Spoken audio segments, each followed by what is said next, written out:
Et dernièrement, j'ai été candidat aux élections législatives et j'ai été très surpris de voir que le ministère de l'Intérieur m'a étiqueté extrême droite. Je pense pas que ce soit de la manipulation, c'est juste que... Enfin, c'est de la manipulation de l'opinion publique.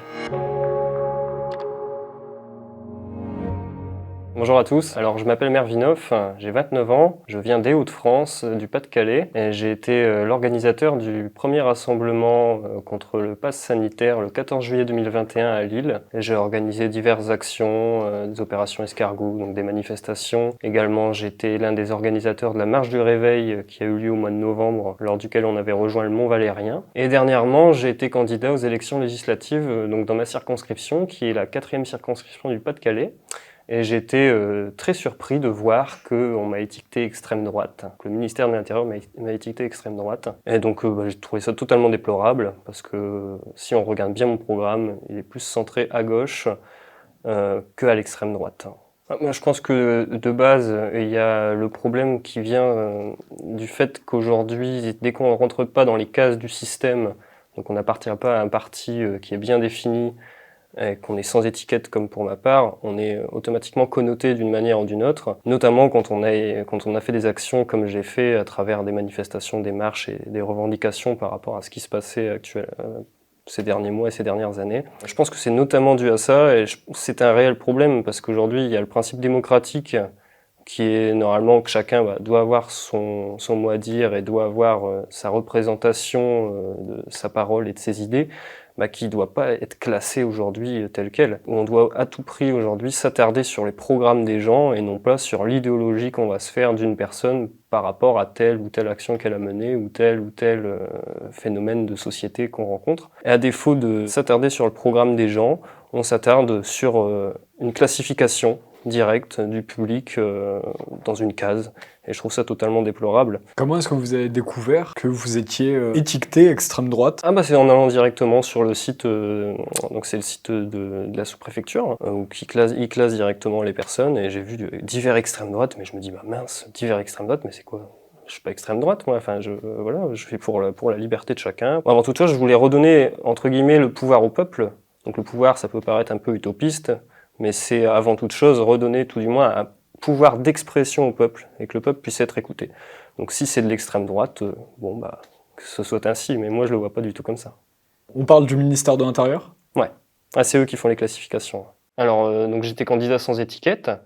Quand je me rends à la préfecture pour déposer mon dossier, on a une grille avec une nomenclature où les gens sont classifiés, donc gauche, droite, extrême droite, ou divers autres. Moi, je voulais être classé dans divers autres, donc j'ai demandé à la personne qui m'a reçu comment c'était sélectionné. Il m'a expliqué que c'était le ministère de l'Intérieur qui validait ça, et que je pouvais, moi, éventuellement, appeler le préfet pour qu'il fasse remonter au ministère de l'Intérieur. Donc je me suis permis d'appeler le préfet pour lui dire que voilà, moi je voulais être classé dans divers autres, voilà, je voulais pas qu'on me mette d'étiquette particulière. Et comme je le disais tout à l'heure, j'ai eu la mauvaise surprise d'être classé divers extrême droite. Donc ça, je m'en suis rendu compte 2 semaines avant les élections. Donc énormément de travail par rapport à la campagne qui était déjà à faire. Donc j'ai réagi dans un journal local qui m'a interviewé pour dire que je contestais ça. Est-ce qu'un député peut être totalement sans étiquette ? Ah oui, bien sûr, tout à fait. Ouais.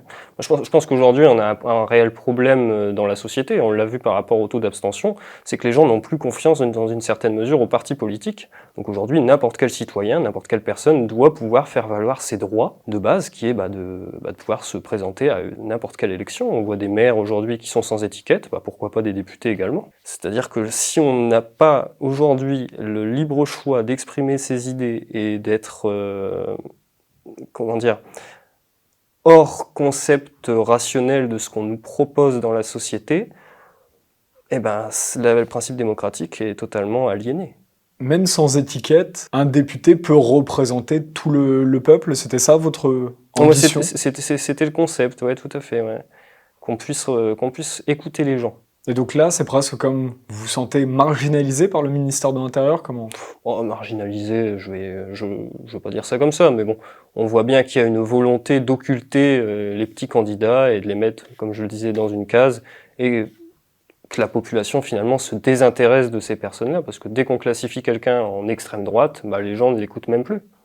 Ils vont pas chercher à écouter, ils vont se désintéresser totalement de la personne parce qu'on aura fait croire que la personne est vraiment d'extrême droite alors que c'est pas forcément le cas. Je pense pas que ce soit de la manipulation, c'est juste que c'est de la manipulation de l'opinion publique. Quels moyens j'ai par rapport à ça? Je me suis pas attardé à faire de courrier auprès du ministère parce que j'ai jugé ça inutile et une perte de temps, ça n'aurait rien changé. Mais j'en ai parlé dans les journaux locaux, comme quoi je contestais cette décision parce que c'est totalement absurde. Vous l'avez ressenti du coup sur le terrain, les gens vous disaient que vous étiez d'extrême droite? Non, pas du tout. Pas du tout. J'ai vraiment ressenti sur le terrain justement un certain dégoût justement de la politique de la part de la population et d'une certaine manière une perte de confiance envers les partis politiques, comme je disais tout à l'heure, d'où le taux d'abstention qui est assez conséquent. Plusieurs médias du groupe Radio France ont fait des cartes où justement les petits candidats entre guillemets n'avaient pas du tout les partis qui leur étaient attribués. Comment est-ce que vous voyez ça de la part de médias publics? Il y a un manque de professionnalisme. C'est pas du tout professionnel et en même temps, on en revient toujours au même, c'est que les gens ne sont plus représentés, ne se sentent plus représentés par les partis et en plus de ça, les personnes qui pourraient sortir un petit peu du lot, on fout un petit peu le bazar dans la conception même du fait qu'aujourd'hui un candidat doit être d'un parti ou d'un autre et là on cherche totalement à semer le trouble. On a semé le trouble dans l'esprit des gens à ce niveau-là. Voilà, il y avait du respect pour les petits candidats d'une manière générale. C'est toute la médiatisation qu'il y a derrière qui fait que, comme je le disais tout à l'heure, on a été occulté. Il y a eu une absence du débat. Donc vous vous présentiez aux législatives. C'était une nouvelle forme d'engagement pour vous après avoir organisé plusieurs rassemblements citoyens? C'était la continuité, c'était quelque chose qui me tenait particulièrement à cœur de le faire. Je pense que si on ne trouve pas aujourd'hui le moyen d'avoir une certaine cohésion avec les gens et de montrer qu'il y a d'autres manières de faire, on resterait en entre-soi. Et ça, c'est pas du tout bon. Il faut tout prix sortir de l'entre-soi et montrer aux gens que finalement, on ne sont pas seuls, parce que beaucoup pensent comme nous sur différents points, et c'était important de se montrer. Les manifestations doivent continuer. Je pense que les gens qui aiment le faire et qui se sentent impliqués dans les manifestations, il faut à tout prix qu'elles continuent. On dit souvent que le changement passera par la rue. Je pense que ça passera en partie par la rue, mais il y a d'autres choses à faire. Des ateliers constituants?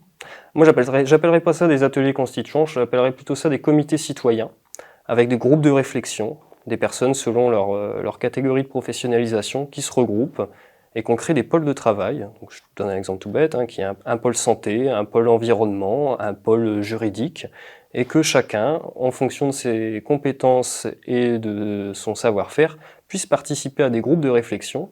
Et en fonction des problématiques qu'on connaît dans tous ces thèmes, qu'on puisse trouver des solutions et que ce soit mis en commun. Aujourd'hui, il y a un grave problème, c'est que quelques personnes prennent les décisions pour le plus grand nombre à la manière d'une entreprise, comme dans une structure hiérarchique. On a le big boss qui prend les directives et les petits salariés qui appliquent, alors que finalement, les personnes qui sont sur le terrain, en bas de l'échelle, des fois, ce sont eux qui sont les mieux placés pour amener des concepts et prendre des décisions.